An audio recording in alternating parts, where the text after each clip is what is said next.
And welcome to the Patrick Henningsen Show with me, Basil Valentine, sitting in for Patrick today. Great program lined up. Marcus Papadopoulos will be joining me in a moment. We'll be talking about the ongoing fallout from that, frankly, extremely distasteful Olympics opening games ceremony.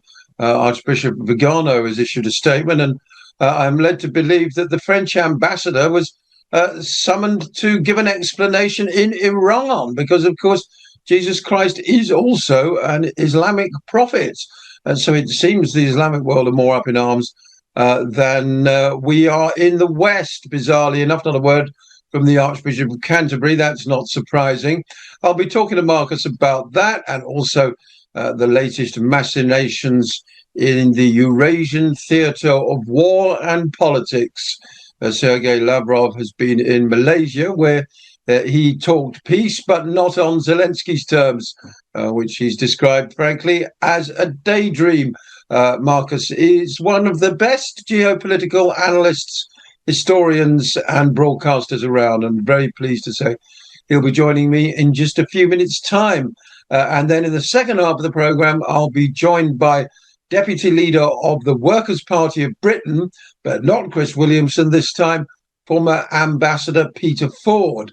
It seems that the Starmer government are moving very, very slowly towards a position more consistent with international law, something, of course, the Conservative government should have done months and months ago. Meanwhile, tens, if not hundreds of thousands of Palestinians have been massacred and mutilated. Although David Lammy went to Tel Aviv to kiss the ring, as it were, he didn't go quite as far as donning the skull cap and going to the Wailing Wall, which, of course, is required for anybody who wants to be president of the United States. Nevertheless, he went to kiss the ring, but then called for an immediate ceasefire in Gaza. That's something that's been echoed by Keir Starmer, but we're not hearing it loudly enough, as far as I'm concerned, because the atrocities continue. Nevertheless, even this mild movement, this slight correction in policy from the British government, which includes withdrawing the objections to the jurisdiction of the ICC over Yoav Gallant and Benjamin Netanyahu. Again, the previous Tory administration had sought to interject their own malfeasance, their own obfuscation in that process. No real right to do so, but nevertheless, such dyed-in-the-wool Zionists were the likes of Sunak that they were willing to subvert international law to protect the mass murderers. It seems that those objections have been dropped, and this has prompted something of a backlash. The Jewish Chronicle talking about a threat to national security. Really quite bizarre stuff. I'll be getting into all that with Peter Ford. But first, a week is a long time in politics. Only this time last week, Kamala Harris was sealing up the nomination after some tremendous work by her allies in the Democratic Party, who, recognizing the ball would be loose, picked it up and ran with it, scoring an outright touchdown before anybody else on the pitch had even moved. She is the nominee. It only remains to be seen who her running mate is. And hey presto, $200 million has been raised in a week, and her favourability ratings, although she's said and done very little, have shot through the roof, as we can see now in this chart. This is the most recent poll from ABC, candidate favourability, and as you can see, Harris is in the green zone, seen as favourable by more people than see her as unfavourable.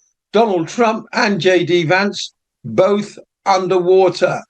Personally, I think the whole narrative around the 2024 presidential election in November has been completely and utterly upended. I would now make Harris the favourite to win. Forget the fact that she was an abysmal candidate 4 years ago. That's all completely irrelevant. Forget the fact that she was absolutely dreadful as the borders are. That's all completely irrelevant. It's all about identity politics, optics, hopey-changey, all that sort of thing. And Harris has got a nicer smile, and she's 20 years younger than Donald Trump. And the corporate media will endlessly portray Trump, quite simply as a criminal. That's the way we're going to paint him, a convicted felon, an election denier, simply beyond the pale, wanting to do completely inhumane things like deport hundreds of thousands of illegal migrants. He's history. Kamala is the future, and on we go. I'll be interested to know what Marcus thinks about that, and he's going to join me right after this very short break. Keeping the commitment 24/7. I come to you for facts. I really appreciate what you and your team do. Today's News Talk Radio, TNT. And welcome to today's program. I'm delighted to say I'm joined by Marcus Papadopoulos, author, historian, and broadcaster, and one of the sharpest minds on the block, if I may say so. Now, first, I want to get into the Olympics, but to just what I was saying there before our very brief break, would you agree with me that Kamala Harris, though she hasn't picked her running mate yet, is more likely to win the November election, or rather, let me change that and say more likely to be installed as President of the United States in January than Donald J. Trump now? I believe it is inconceivable that if the forthcoming American presidential election is free and fair, that Donald Trump will not win. Only he will be denied the White House if the American ruling elite or the American establishment, however you wish to describe those who rule America, fiddle at the election as they did in 2020. I was recently in America, specifically Florida, and almost every person I spoke to, including a number of Democrats, said that nothing can stand in the way of Donald Trump, apart from if the powers that be in Washington, D.C. steal the election as they did in 2020. Kamala Harris, like the vast majority of other politicians in America and like the vast majority of politicians in Britain, is a complete and utter non-entity. She is useless with a capital U. And that is another demonstration of how the Western world has fallen. Well, strong words, Marcus. I do think the 2020 election was stolen. There's no doubt about that. So therefore, as a result, with polls in the swing states now showing Kamala neck and neck, we saw that favorability rating chart. I've seen similar polls looking at Wisconsin, Pennsylvania, Michigan, the key swing states in the Midwest, saying she's at least neck and neck with Donald Trump. Now, I fully take on board what you were saying about Florida, but if they go into polling day neck and neck, I think the national security states, etc., the powers that be in Washington, will rig things in favor of Harris if they need to. And of course, it'll be easy to paint Trump as a two-time loser.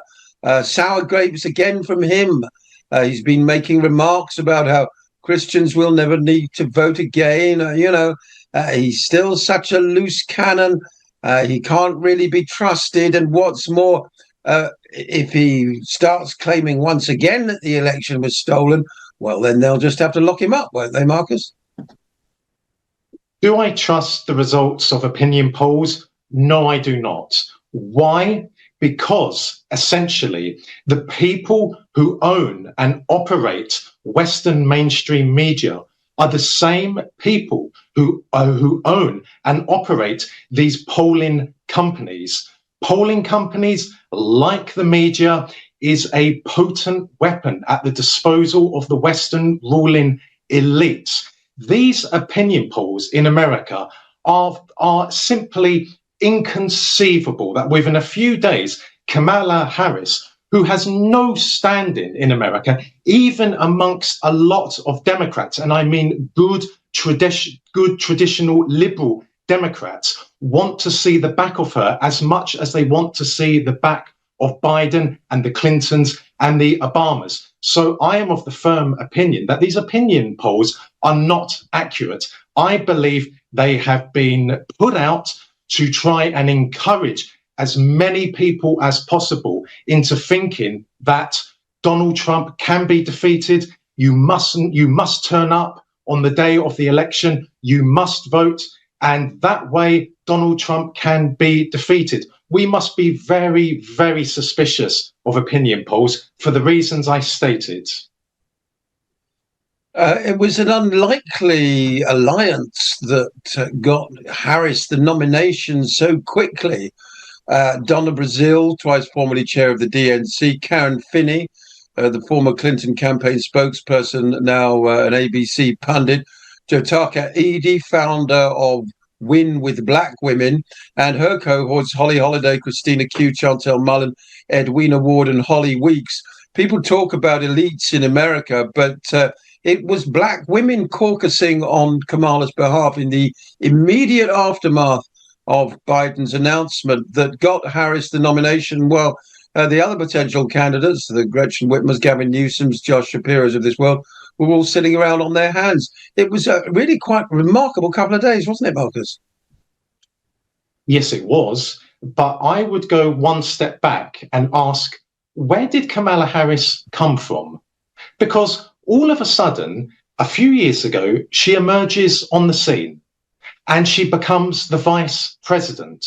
No different to how Obama all of a sudden emerged on the scene and within a few years was president. No different to how in Britain, Sunak arrived on the scene and within a very short period of time was prime minister. No different to how Starmer, within a very short period of time, emerged on the scene and within a short period of time, again, he became prime minister.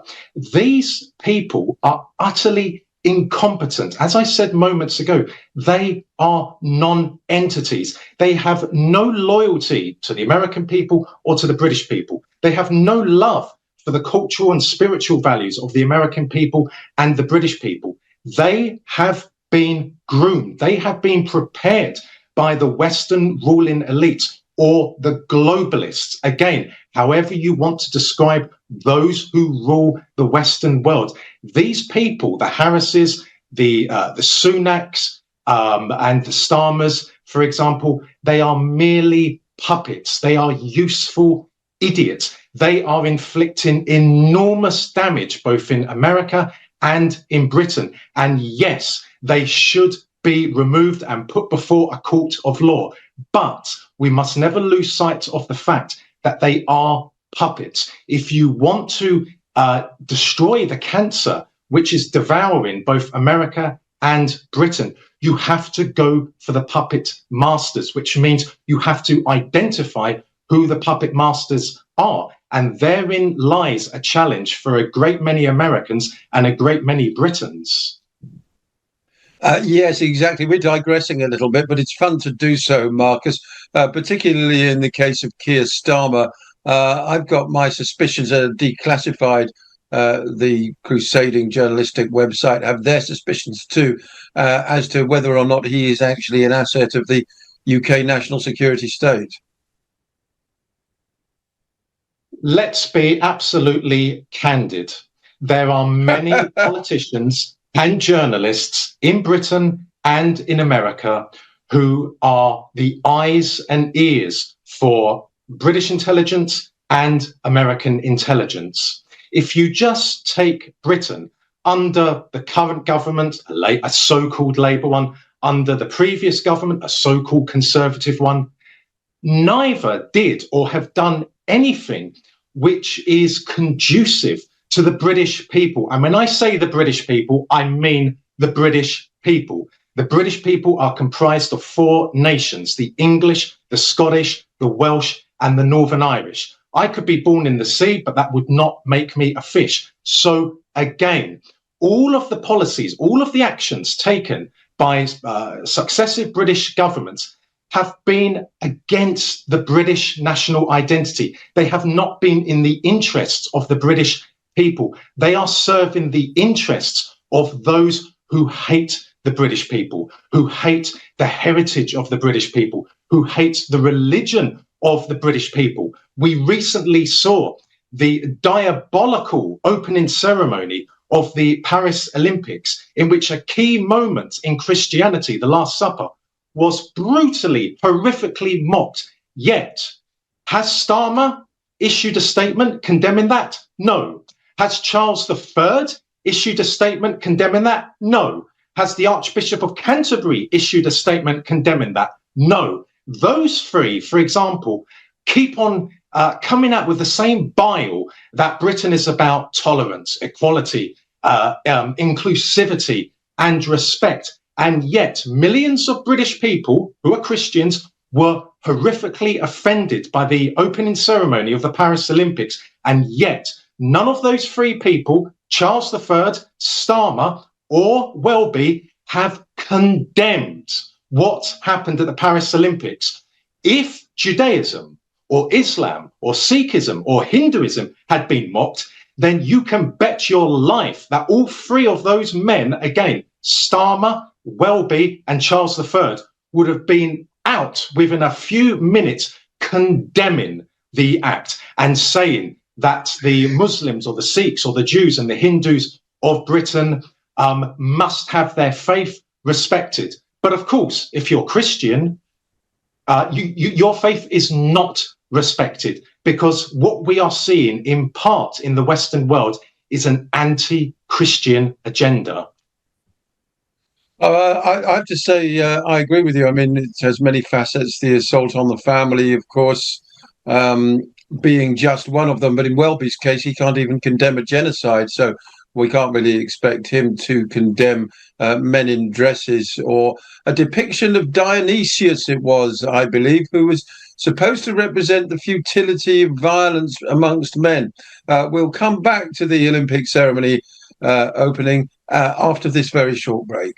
JDRF's vision is to create a world without type 1 diabetes. The type 1 diabetes community is at the heart of everything JDRF does. We were founded by the type 1 diabetes community.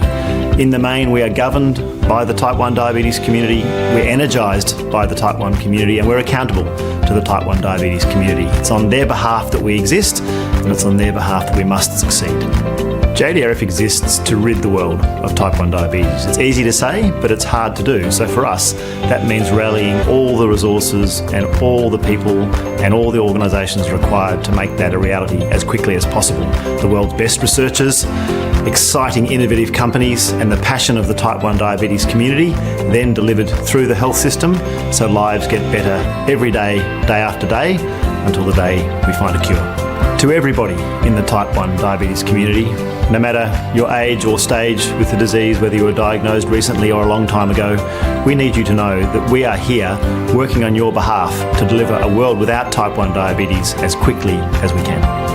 Thank you to everybody who's supported JDRF in so many ways. You are making our vision of a world without type 1 diabetes possible.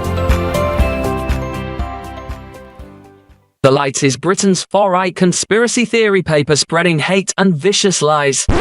No, that's what the BBC say. The Light is the only national newspaper bringing you the real news and informed opinion on what's really going on today. You can subscribe, order copies, submit articles, and read back issues on our website, thelightpaper.co.uk, and see for yourself why the establishment are so worried about the uncensored truth getting out to people every month. The Light Paper. Not far right, just right so far. thelightpaper.co.uk. We don't rock, we talk. Today's News Talk, TNT. Welcome back to the programme, where I'm delighted to say I'm joined by Marcus Papadopoulos, and the fallout from the Olympic Games opening ceremony rumbles on. Anne Descamps, the communications director for the Games, said there was never any intention to disrespect any religious group whatsoever. And the offending scene, they're claiming, was a depiction of Greek gods enjoying a party and not of Jesus Christ and his followers. Do you think they're trying to shut the door after the horse has bolted, Marcus? No, I don't. I believe they are mocking us. They are mocking us. The mask has come off in the last few years. The people who arranged and approved the opening ceremony of the Paris Olympics did not do so on their own accord.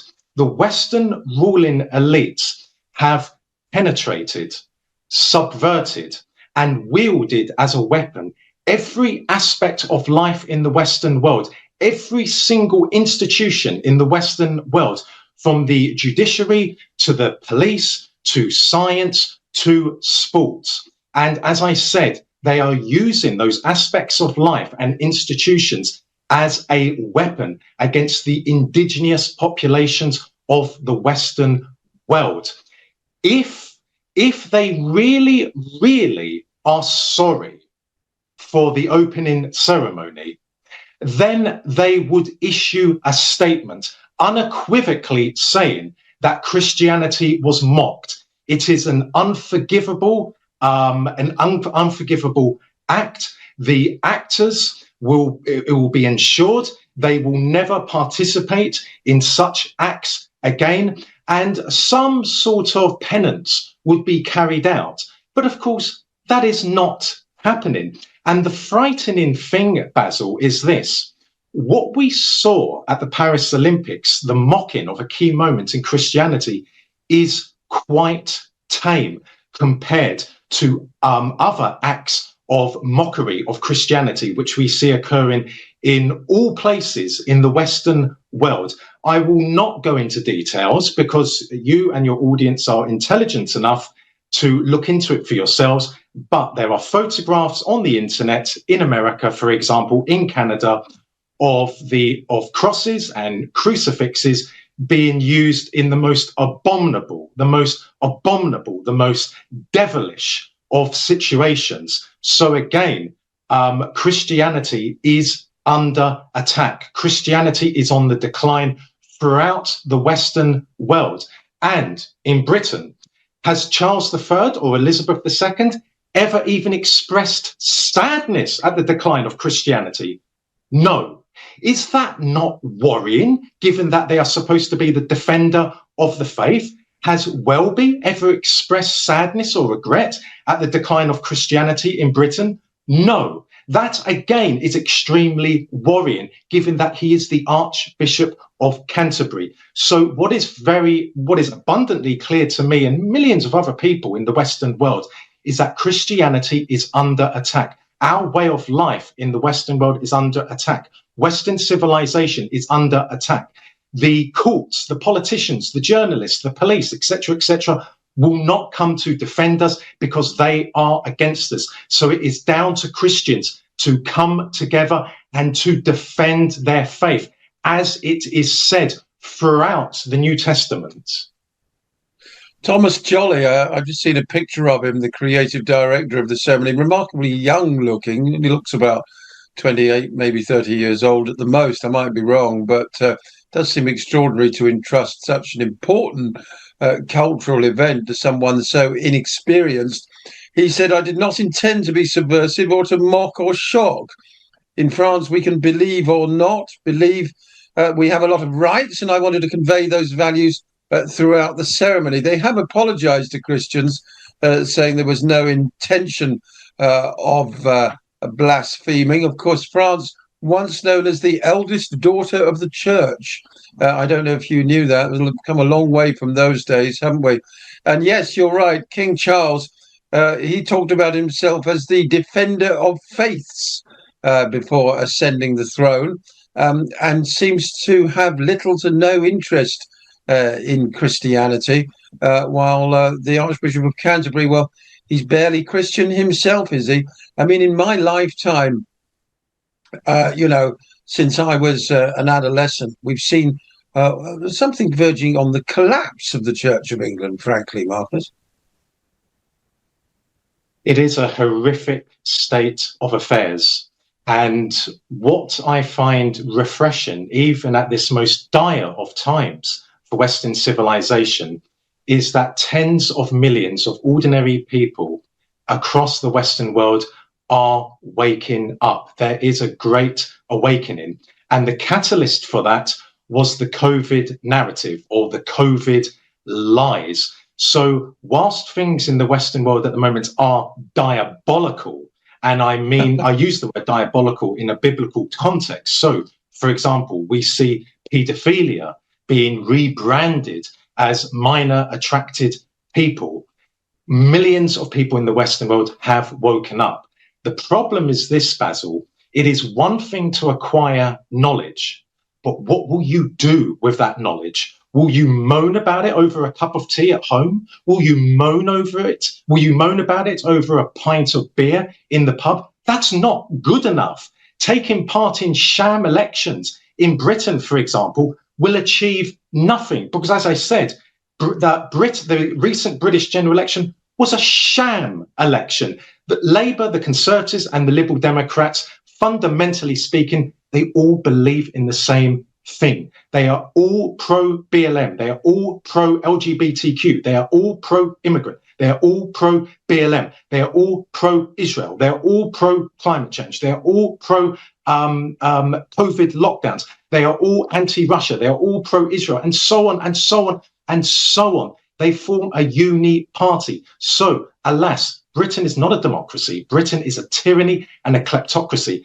but an extremely clever tyranny. North Korea is a stupid tyranny, but the British form of tyranny is exceptionally clever, exceptionally devious, and it has an enormous amount of cosmetic surgery to conceal the tyranny. And of course, the British mainstream media is at the heart of Western mainstream media, and Western mainstream media is a multi-billion-dollar industry which has enormous, tremendous leverage in all four corners of the world. So yes, things are terrible in Britain and across the whole of the Western world, but people are waking up. But as I said, what will they do with that knowledge? The unthinkable is happening before our very eyes. In the summer of 2020, BLM thugs desecrated the Cenotaph.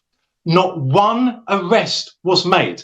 A few months later, Elizabeth II, through her spokesperson, expresses, and I quote, sympathy with BLM. What does that tell you? That tells you that the heart of the British state, the monarchy and the aristocracy, is against the British people. Only powers that be, which annihilate the national identity of the people whom they govern, or to be more precise, rule. If they do that, then they hate the indigenous population of their country. I certainly think that we have a political class that have become completely divorced from the wishes of ordinary people, and occasionally the ordinary people rebel, hence the Brexit vote. On the other hand, the general election we've just had was the dampest of damp squibs with a miserable turnout, and a Labour Party achieving a landslide victory, even though their share of the vote went down from polls of 42% to a derisory 34% by election day. It wasn't a ringing endorsement of Keir Starmer at all. If anything, it was a rejection. We're going to take a short break now from the headlines. When we come back, a little bit more about the opening ceremony. Then I'll be asking Marcus whether or not there is any chance for peace in the Ukraine. We'll be right back after this short break. We're ready. The news is our business, and we never close. TNT Radio News. For TNT, this is James O'Neill. Former President Donald Trump is narrowly leading Vice President Kamala Harris in the latest presidential race polls. Israel's Security Cabinet authorized Prime Minister Benjamin Netanyahu and Defense Minister Yoav Gallant to determine the scope of a potential military operation against Hezbollah in Lebanon. A Beaver County SWAT officer revealed a critical communication lapse with the Secret Service at Trump's rally in Butler, Pennsylvania, which contributed to the shooting incident. We come from a long line of farmers, and there's a sense of pride with being part of these multi-generational businesses. But there's also a significant amount of pressure. My senior year of high school, my dad made the decision that this world no longer needed him in it. I don't know if he was overwhelmed by the bills and checks that weren't going to be coming in because of the strawberries dying off, but it breaks my heart that my dad made a permanent decision for a temporary issue. Don't feel like you have to go through it alone. Farmers have to take care of their physical and their mental health, because what's a farm without a farmer? The mornings, that's my time. Watching the sun come up, I can have a cup of coffee and exercise if I want to. It helps me start the day with a sense of gratitude. Yay! Every day is a new opportunity. Don't forget to check in on yourself. Love, your mind. The common housefly, caught in the clutches of the spider's web. Every move it makes just makes matters worse. Then, dinner time. Feast on the captivating stories, videos, and helpful information on our website. Whoa. Dinner's ready. Oh, man. Escape is futile. Just one more video. Get stuck in our web. TNTradio.live. And welcome back to the Patrick Henningson Show with me sitting in for Patrick, who is on an extended leave of absence, but will be back in due course. I'm delighted to say I'm joined by Marcus Papadopoulos. Marcus, Zelensky wants more money. He's asking Britain in particular, and our new leader, the one we've all endorsed so enthusiastically, Sir Keir Starmer, has said Britain will continue to support Ukraine for as long as it takes. Meanwhile, Sergei Lavrov says the West is in cloud cuckoo land if he thinks that Russia's objectives are not going to be met. There must be a way out of this dreadful morass sooner rather than later. Surely, Marcus. Well, Basil, as I said moments ago, the British state makes decisions which are not in the interests of the British people. There are 14 million Britons living below the poverty line, living below the breadline in Britain. There are over 400,000 homeless people in Britain. And yet Johnson, Sunak, and now Starmer consider it acceptable to send billions of pounds to a foreign leader instead of ensuring that each and every penny of that money stays in Britain and stays in Britain to look after the most vulnerable people in Britain. That is why I say the British ruling elite is anti-British. Regarding the war in Ukraine, well, this is a war which could have been avoided. This war came about as a result of NATO expansion, something which has been ongoing since the late 1990s, something which was told by Gorbachev in 1990 in return for the Soviet Union allowing German reunification. NATO would not expand, quote, 1 inch eastwards beyond Germany's eastern borders. But Gorbachev, being the inept fool that he was, never got the West to put it into writing, though we have a lot of primary evidence to corroborate that verbal assurance was given to Gorbachev. But NATO is not a defensive, peaceful bloc. It demonstrated its criminal nature in 1999 when it bombed the Federal Republic of Yugoslavia. Because when it bombed Yugoslavia, it didn't just violate international law. It violated Article 1 of NATO's own founding treaty, the North Atlantic Treaty, which stipulates that NATO will never use force to resolve a dispute. And then NATO was assisting Islamist terrorists in Libya and then assisting Islamist terrorists in Syria. And NATO is on the western borders of the Russian Federation to try and enclose Russia on its western borders, knowing that if Russia is enclosed in Europe, it will become weakened in Europe and thereby weakened in the world. Now that the Russian army is in Ukraine, nothing will dislodge it. The Russian government, the Russian people are prepared, as they have done so throughout history, to make whatever sacrifices are necessary to ensure that the motherland, Mother Russia, is defended. So if need be, the Russian people would accept hundreds of thousands, millions of Russian soldiers dying in Ukraine if that ensures that the lands which comprise Ukraine never fall under the control of NATO. Now, it won't come to that where hundreds of thousands of millions of Russians will die. In regard to Zelensky talking about peace, Zelensky is not a free agent. He was selected by the Western ruling elites. He was put into power by the Western ruling elites. He is nothing but a puppet. When he speaks, he is conveying the words of the Western ruling elites, be it the Americans, the British, or the Europeans. I believe going forward, Basil, the West will still try to inflict a strategic defeat on Russia, but nothing can stop the Russian military. The Russian military-industrial complex is absolutely gigantic. Indeed, it is even bigger than the American military-industrial complex. And the Russian military is not just bleeding to death NATO's Ukrainian army, it is bleeding to death by proxy NATO. Look at the stockpiles of America. Look at the stockpiles of Canada and Britain. They have been severely depleted. The Russians, on the other hand, let's just say in 1 week, they lose 100 tanks, which they haven't, but hypothetically speaking, in 1 week, they lose 100 tanks. The next week, there'll be another 100 tanks there because Russian armaments factories are enormous. Russian armaments factories are the size or even bigger of towns in America and Britain. Magnitogorsk is an example of that. So unfortunately, whilst I wish that the war in Ukraine would be resolved peacefully, diplomatically, I do not believe that the West has any intention of doing so. So the war will go on. It will not go on for years and years. I believe it will end sooner rather than later. And either all of Ukraine or most of the lands which comprise Ukraine will be captured by the Russian army and will be absorbed into the Russian Federation. Let's just hope it doesn't end with a mushroom cloud. But unfortunately, this segment has to end. Marcus Papadopoulos, thank you so much for joining us this afternoon on today's News Talk. It's my pleasure. Thank you, Basil.